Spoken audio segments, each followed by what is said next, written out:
బందరు సముద్ర తీరం.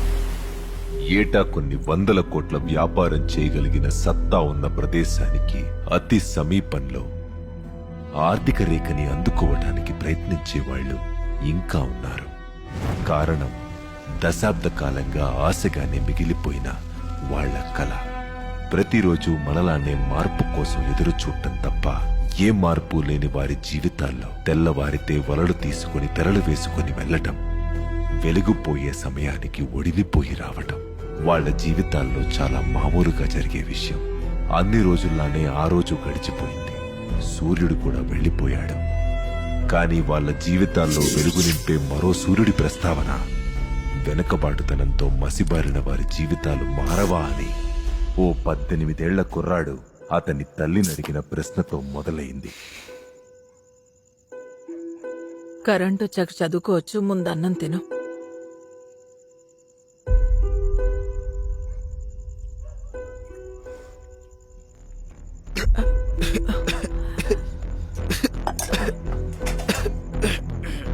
ఈ నీళ్ళు తాగు.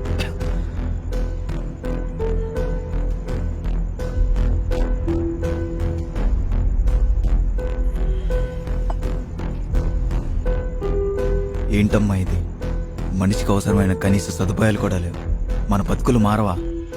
ఎందుకు మారో నాన్న?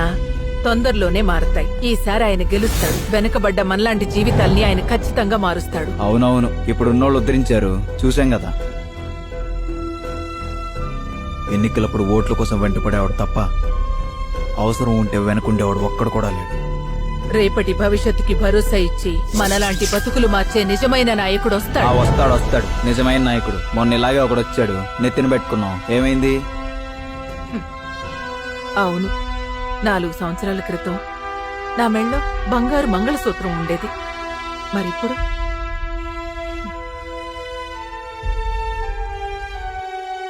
మన ఇంట్లో కరెంటు పోవడం ఎప్పుడైనా చూసావా? ఇప్పుడు కరెంటు కోసం ఎదురు చూడాల్సి వస్తుంది. ఏం మారింది? ఈ 4 ఏళ్లలో మనం ఎంతో కోల్పోయాం. ఏమన్నావు? వెనకుండేవాడా? ఎవడి వెనకో ఉండేవాడు కాదు, మన ముందుండి దారి చూపించేవాడు కావాలి.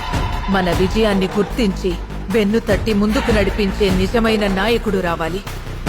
మనలాంటి కొన్ని వందల మందికి అన్నం పెట్టే అవకాశం కల్పించగల బందరు పోర్టు ఇక్కడి నుంచి మార్చాలని ప్రయత్నించిన ప్రతి ఒక్కరికి ఎదురు తిరిగి అవినీతికి ఎదురుగా నిలబడి నిరాహార దీక్ష చేయడానికి ఇంటి గేటు దాటి నడిచొచ్చిన రోజు ఆయన్ని చూస్తే నేలెరగని సముద్రం నేల మీద జరిగే అవినీతిని అమాంతం కమ్మేయడానికి వచ్చిన మహాప్రళయంలా కనిపించాడు.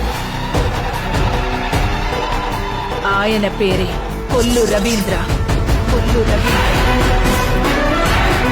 ఆ రోజు అతన్ని చూసి వేగం పెరగని గుండె లేదు, అతన్ని ఆహ్వానించని గుమ్మం లేదు.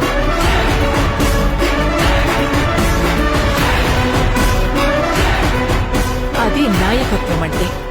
అతడు అసలైన నాయకుడంటే. మరి ప్రజలకింత మంచి చేసిన నాయకుడు ఎందుకు ఓడిపోయాడమ్మా? ఓటమా?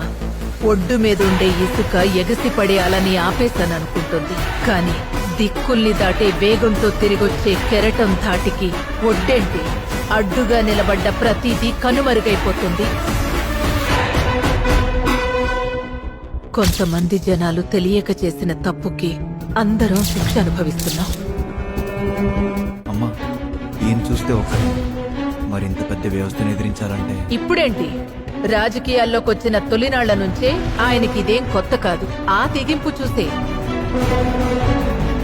పార్టీలో చేరిన కొన్నాళ్లకే స్వయంగా నాటి సీఎం చంద్రబాబు గారే పిలిచి మరీ జిల్లా తెలుగు యువత అధ్యక్షుడిగా నియమించారు. ఎమ్మెల్యేగా గెలిచిన వెంటనే కొల్లు రవీంద్రను నేను ఆంధ్రప్రదేశ్ రాష్ట్ర మంత్రిగా తన బాధ్యతల్ని అంతఃకరణ శుద్ధితో నిర్వర్తించాడు. ఎన్నో మంత్రిత్వ శాఖల్ని ఎంతో చాకచక్యంతో నిర్వహించాడు.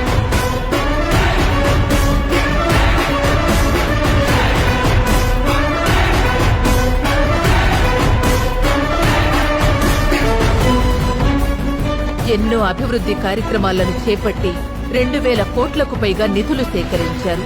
6500కు పైగా ఇళ్లు, 100 కోట్ల ఖర్చుతో డ్రైనేజీ సిస్టమ్, తాగునీటి సమస్య తీర్చడానికి అమృత స్కీమ్ ద్వారా అందరికీ తాగునీరు అందించారు.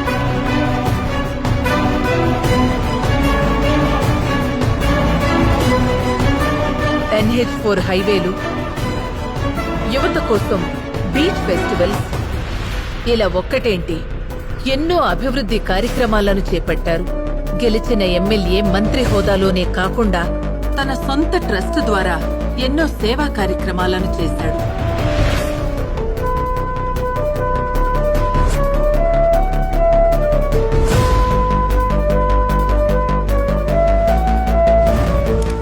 మొదటిసారిగా రాష్ట్రంలో జరిగే ఇసుక మాఫియాపై కన్నెర్ర చేసింది కూడా ఆయనే.